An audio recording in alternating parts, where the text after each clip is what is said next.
আসসালামু আলাইকুম গাইস, কেমন আছেন আপনারা? আজ এত ঠান্ডা পড়েছে যে আসলে কল্পনা করা যায় না। প্রচণ্ড ঠান্ডা। আমরা নড়াইল যাচ্ছি আমার হাজব্যান্ডের দাদার বাসা, মানে আমার দাদা শ্বশুরের বাসা। সো এত ঠান্ডা, এখন আমরা ট্রলার পারাপার হব, মানে নদীর ওই পাশে যাব। তো আজকে কুয়াশা কত, আর আজকে তাপমাত্রা 18 ডিগ্রি সেলসিয়াস, মানে এত কম। মানে ঢাকাতে যেমন ঠান্ডা, আর এই দিকে তো গ্রাম সাইড আরও ঠান্ডা। আর নদী, যে নদীর অবস্থা দেখেন, কুয়াশা আর কুয়াশা। এখন প্রায় 9:30 বাজে, তাও কত ঠান্ডা। সূর্যের কোনো দেখাই নাই। আজকে সূর্য মামার আর উঠবে না, দেখে তো তাই মনে হচ্ছে। আর কি কুয়াশা আর কি বাতাস! ঠান্ডাতে মনে হচ্ছে হাত পা একদম সব জমে যাচ্ছে। আমি যে মোবাইল ধরে আছি সেটারও শক্তি মনে হচ্ছে না, হাত একদম অবশ হয়ে আসছে। এখন আমরা ট্রলারের জন্য ওয়েট করছি। ট্রলার আসলে আমরা নদীর ওই পাশে যাব। এই যে এটা হলো ঘাট, এই যে ট্রলার এখানে দাঁড়িয়ে আছে। ট্রলারটা আসলেই আমরা ওই পাশে যাব। কি কুয়াশা চারি সাইডে!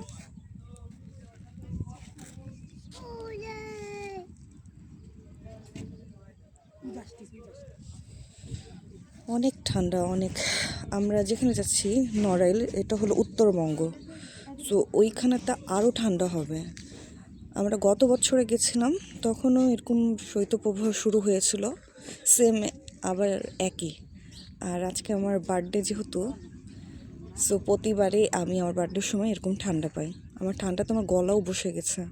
আমরা আজকে ভোর প্রায় 4টাতে উঠেছিলাম, আমাদের 6টার সময় বাস ছিল।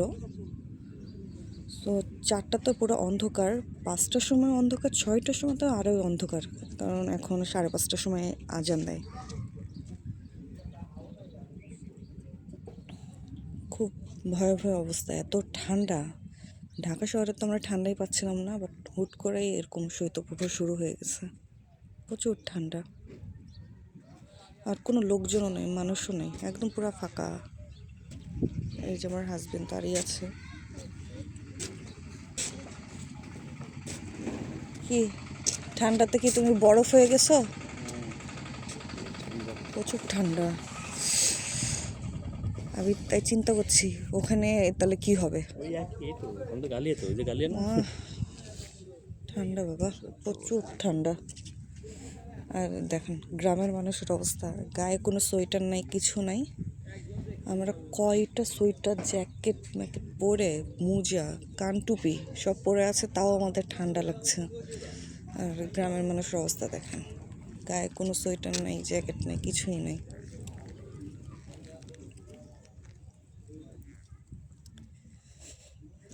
এরা অতিরিক্ত পরিশ্রম করে, এদের ঠান্ডা লাগে না। আর আমাদের অবস্থা, গায়ে সোয়েটার জ্যাকেট কিছুই নেই। হয়তো এদের অভ্যাস হয়ে যায় এই ঠান্ডার সাথে মানিয়ে নেওয়ার জন্য। কি অবস্থা নদীর! এই নদীর পানিতে হাতই দেওয়া যাবে না, হাত দিলে বা কেউ যদি নামে জমে যাবে পুরা।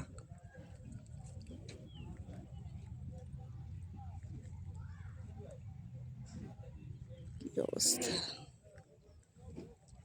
ওই পাশে হলো ইটের ভাটা, ইট বানাচ্ছে। কি অবস্থা! দূরে একদম পুরো আবছা, মানে ধোয়া ধোয়া পুরাটাই। এই নদীকে কি নদী বলে শুন?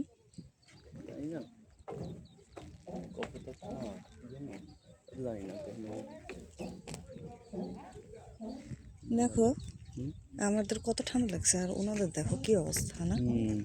অভ্যেস। কি অভ্যাস! ওদের ঠান্ডাই লাগে না, আর আমাদের কতগুলো পড়ে আছে।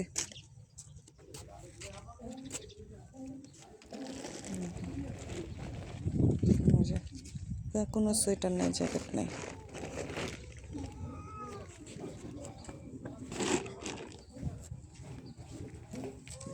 ওই পাশে দোকান ওখানে ভালো লাগে না, বুঝতে ওই সিএনজিটা বদমাশি করছে আমার সাথে।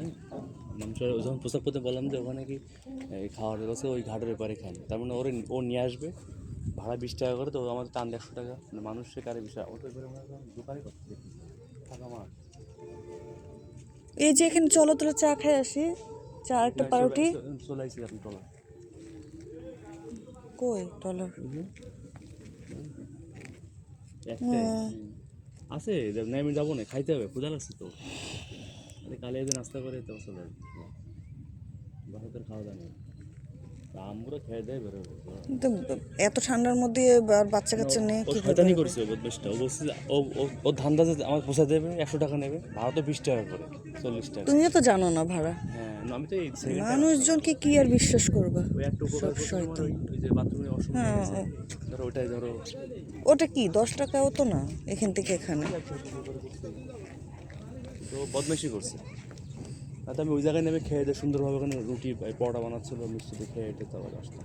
বদমাইশি ওর পাশে তো আমার মনে হচ্ছে না যে কোনো হোটেল টোটেল খাওয়ার আছে। খাইতে হবে, এই যে এটা আবার যাবে।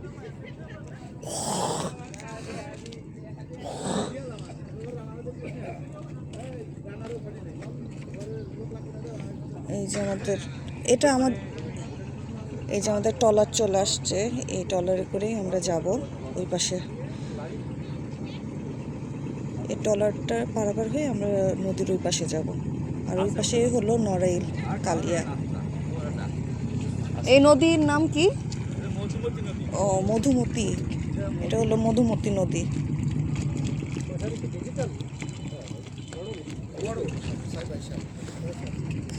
ঠান্ডা, এই নৌকাতে করে এখন আমরা ওই পারে যাবো। আর এই নদীর নাম হলো মধুমতি নদী। ও বুঝতে পেরেছি, যে সুমিয়াপুদের বাসার যে নদীটা না, ওই নদীটাই। ওই একটা নদী, ওই কালকে